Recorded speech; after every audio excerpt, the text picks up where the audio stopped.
And they now have a 7-point lead. Simply and utterly focused on one thing, and that is regaining the title. Saka! Pote! Piece of a hit from Thomas Pote! Dynamic, a little quicker. Oh, and that's a terrible back pass, and City will score, and it's incredible. Haaland towards the edge of the area, in towards Gundogan, and now Grealish! On he goes to De Bruyne, face to the goal, and Erling Haaland! If ever anyone doubted the credentials of City, if anybody ever had any questions to ask them about their personality, all those questions were answered tonight. Have Arsenal completely f***ed it?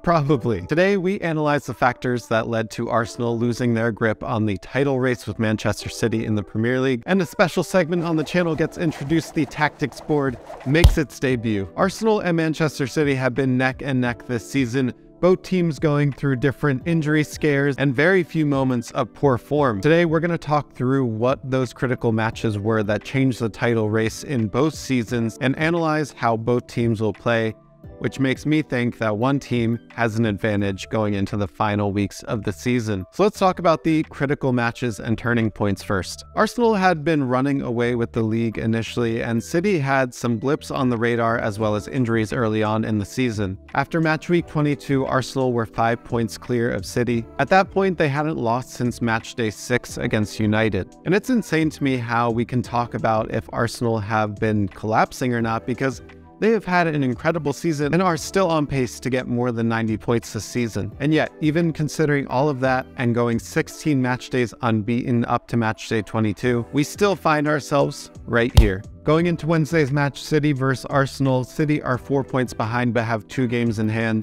And this is essentially a 6-pointer that can make huge waves within the title decision. For Arsenal, after match day 22 came signs of unraveling, and it was the first time in the season that they had a few games of poor form. And it all started actually with their first match of the season against City, but it wasn't in the league, it was in the FA Cup where they lost 1-0. The match after that in the league was against Everton. Arsenal was continuing to tumble with a draw against Brentford after that. And finally came their first match in the league against City, in which they lost 3-1. Amazingly, after all of that, City had drawn level with Arsenal, but had a game in hand still to go. Now, City have dropped points themselves, and Arsenal, it is a testament to how they have been able to grind out these results and get back on track for their season, because after the FA Cup loss to City, the loss to Everton, the draw against Brentford, and the loss to City, they regained form. They went on another winning streak, winning their next 7 matches, which brings us to the last 2 weeks, going 2-0 up against Liverpool and 2-0 up against West Ham, and drawing both of those matches. And this past weekend, Arsenal drew Southampton at home at the Emirates 3-3. City, on the other hand, have been almost as impressive despite some major injuries occurring throughout the season. Those injuries made for an ever-changing lineup, as well as City chasing for the Champions League title. Their slip-ups have been against clubs that you wouldn't expect. Draws against Nottingham Forest and losses against Brentford and Spurs have gotten City here. But the machine now at Manchester City is rolling, and between the FA Cup, the Champions League, and the Premier League, they haven't lost a game since February. It's very reminiscent of the 2018-19 season, where Liverpool lost out on the Premier League title by only 1 point, with 97 total points, and Manchester City winning it with 98. This season hasn't been without its tactical changes at both teams, and this is something that I'm really excited to talk about. So let's head over to the tactics board and talk about inverted defenders. Okay, so we are at the tactics table, and to really understand the fullback position of how Manchester City and Arsenal are using it this season, and some of the key differences between each teams, we have to talk about the history of what these positions were, because up until the early 1990s and going into the early 2000s, the fullback position was really seen as a strictly defensive role. But going into those early 2000s and 2010s, coaches started to see that, you know what, if I move my fullbacks up the pitch, maybe join the attack or overlap the wingers, they can be really dangerous. They get into really dangerous areas to cross the ball or get cutbacks into goal.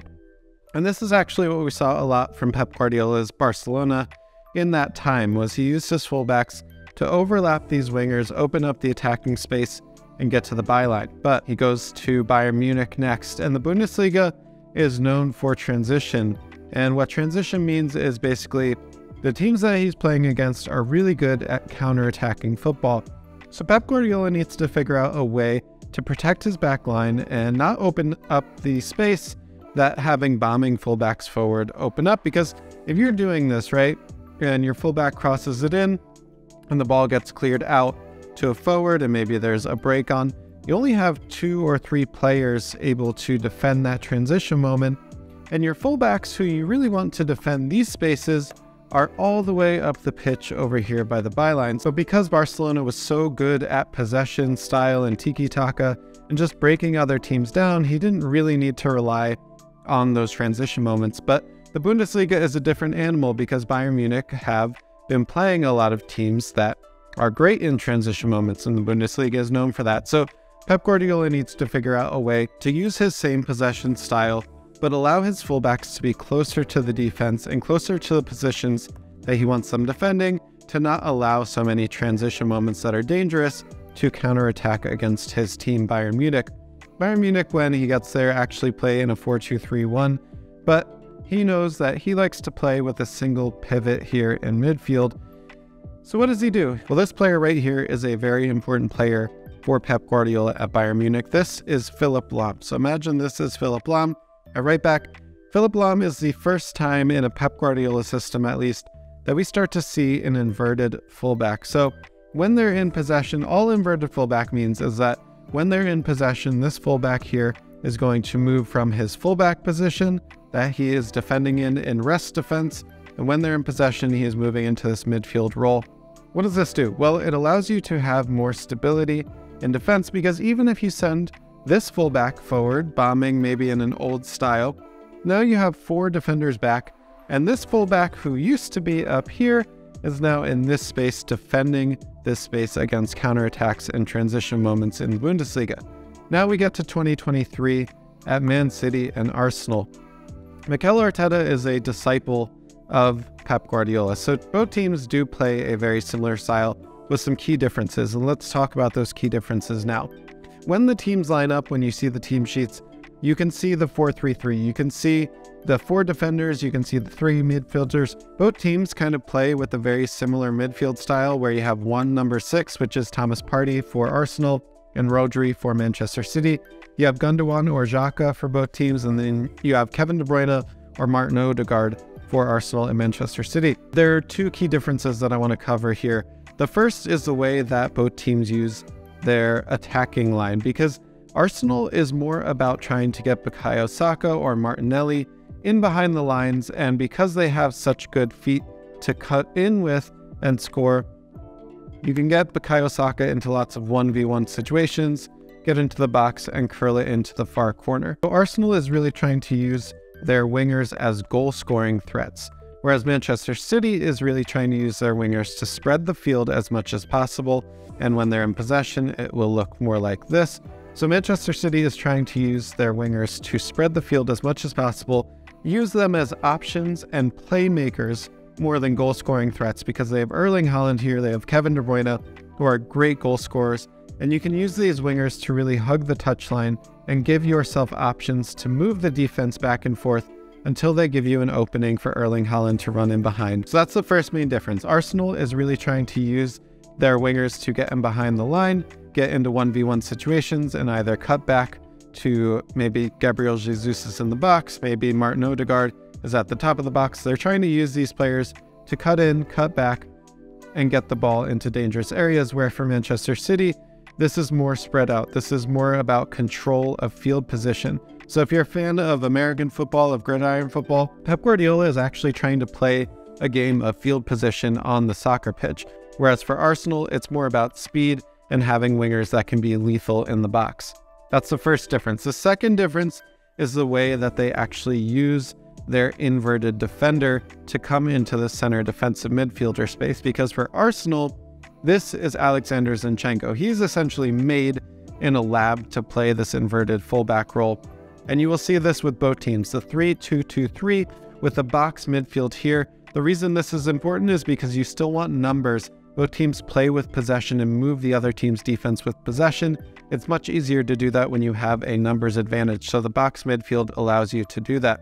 So Alexander Zinchenko is the inverted defender for Arsenal. Manchester City has been doing lately has been something a little bit like we have never seen before, because John Stones is going to be the one that is inverting into the defensive midfielder position. John Stones is a center back, and we've even seen in the Champions League games and the last few matches for Manchester City, they are playing with 4 center backs across this back line. So this is Nathan Ake, this is Ruben Diaz, John Stones, and then you have Akanji here.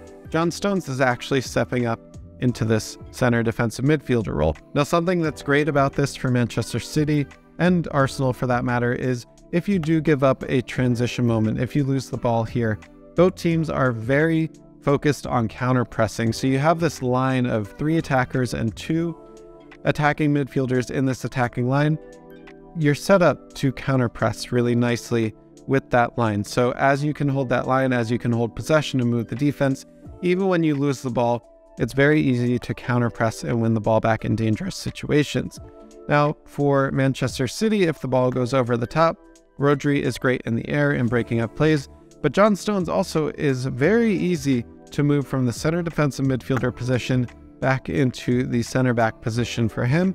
And then for Arsenal, it's very easy once they lose the ball for Alexander Zinchenko, whether he can break up the ball in the center defensive midfielder position or just move back into the position that he needs to defend in this transition moment here. It's much easier to move from here to here rather than bombing forward here in the early 2000s and 90s from the touchline back to here. So as you can see, the main differences here are the ways that Arsenal looks to use Zinchenko in the inverted midfielder spot and the ways that Manchester City are using John Stones in the midfielder spot.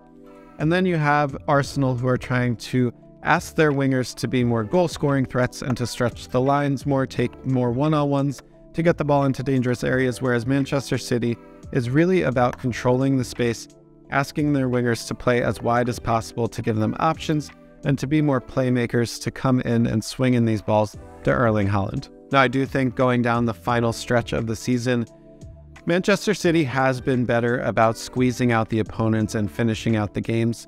I think especially with having Zinchenko out for that Liverpool match and the West Ham match, it was very difficult for Arsenal to find the quality and depth that they needed.